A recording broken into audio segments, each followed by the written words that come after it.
അപ്പോഴേ ഇത് മോഹിനി, അകത്ത് കിടക്കുന്ന ഞങ്ങളുടെ പെറ്റ്സ് ടൈഗും ഷാഡോയും കേട്ടോ. ഷാഡോ പോയി കേട്ടോ. അപ്പോൾ അവർ രണ്ടുപേരും ഉണ്ടായിരുന്നപ്പോൾ മോഹിനി ഇവിടുത്തെ നിത്യസന്ദർശികയായിരുന്നു. നമുക്ക് കുഞ്ഞുങ്ങളുണ്ടായപ്പോഴേ ഇവരെ കാണിക്കാൻ കൊണ്ടുവന്നാണ്. അങ്ങനെ ഇപ്പോൾ ഈ ഒരു മോൻ മാത്രമേ ഇപ്പം അവശേഷിച്ചിട്ടുള്ളൂ മോഹിനിക്ക്. എൻ്റെ പേര് ജർമ്മൻ എന്നാണ് ഞങ്ങൾ ഇട്ടിരിക്കുന്നത്. ഇപ്പോൾ ജർമ്മനാണ് ഞങ്ങളുടെ വീട്ടിലെ നിത്യസന്ദർശകൻ. അവന് രാവിലെ വരും, ഇവിടെ ഉണ്ടാവും, ഭക്ഷണം കഴിക്കും, എങ്ങും പോകത്തിലാരെയും ശല്യമൊന്നും ചെയ്യത്തില്ല. നല്ല മിടുക്കനായിട്ട് ഇരിക്കുന്നു. അപ്പോൾ അതിനോടൊപ്പം തന്നെ ഇപ്പോൾ ഉള്ളത് ഇതെൻ്റെ കിറ്റിയാണ് കേട്ടോ. ഇവർ 3 പേരും. പിന്നെ ടൈഗു, ഇതാണ് എൻ്റെ ടൈഗുക്കുട്ടൻ. ഷാഡോയും ടൈഗുമായിരുന്നു. ഷാഡോ പോയി, ഇപ്പം മാത്രമേ ഉള്ളൂ. ഇവനെ കോവിഡ് കാലത്ത് ഞാൻ 2020 ഈ പുറകിൽ കാണുന്ന ഷെഡിൽ ആണ് ഇവനുണ്ടായത്. ഇവൻ്റെ അമ്മയ്ക്കും 7 മക്കളായിരുന്നു ഇവർ. ഇപ്പോൾ ഇവൻ മാത്രമേ, ബാക്കി 6 പേരെ ഓരോരുത്തർ കൊണ്ടുപോയി. അതിൽ 2 പേരുള്ളതായിട്ട് എനിക്കറിയാം, പക്ഷേ ബാക്കിയുള്ളവരുണ്ടോയെന്ന് അറിയത്തില്ല. എന്തായാലും ഇവനുണ്ടിപ്പം കൂട്ട്.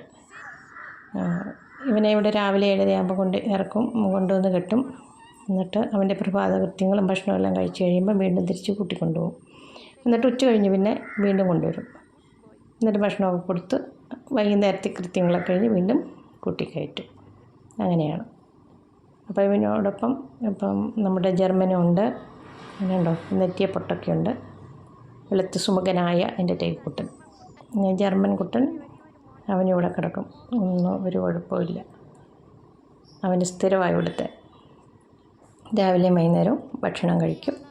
ഇങ്ങനെ ഇവിടെ ഒരു ശല്യവും ഇല്ലാതെ കഴിയുന്നു.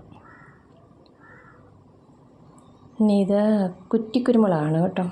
ഇത് പഞ്ചായത്തിന് കൃഷിവേണ്ടിയതിൽ ഞങ്ങൾക്ക് കഴിഞ്ഞ വർഷം ഇപ്പോൾ 1.5 വർഷത്തോളമായി കിട്ടിയത്. അപ്പോൾ എന്നും കുരുമുളകുണ്ട് ഇതിൽ. അപ്പോൾ അതിൻ്റെ അടുത്ത് നിൽക്കുന്ന ഒരു ചെമ്പ അവിടെ നിൽപ്പുണ്ട്. ഇതിൻ്റെയോടൊപ്പം ഞങ്ങൾക്ക് കാച്ചിൽ, ചേന, മഞ്ഞൾ, ചേമ്പൊക്കെ കിട്ടിയായിരുന്നു കേട്ടോ. അതൊക്കെ ഞങ്ങൾ കൃഷി ചെയ്തു. ഇരുമ്പൻ പുളിയാണ് ഇതിൽ നിറച്ചുണ്ടാകും കേട്ടോ.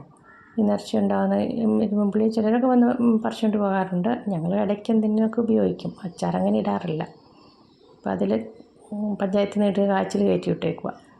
പിന്നെ ഇത് ഓറഞ്ചാണ് കേട്ടോ. ഓറഞ്ചും നാരകവും ഇവിടെ തനിയെ കിളുത്തുമെന്നാണ്. ഞാൻ ഇതുവരെ 5-6 വർഷമായി, പക്ഷേ ഇതുവരെ കായ്കളൊന്നും ഉണ്ടായിട്ടില്ല. പക്ഷേ അതിൻ്റെ ഇല ഈ മീനൊക്കെ വെട്ടി കഴിയുമ്പോൾ കൈയിൽ തിരുമ്പോൾ നല്ല മണമല്ലേ, അതിന് വേണ്ടി നിർത്തി.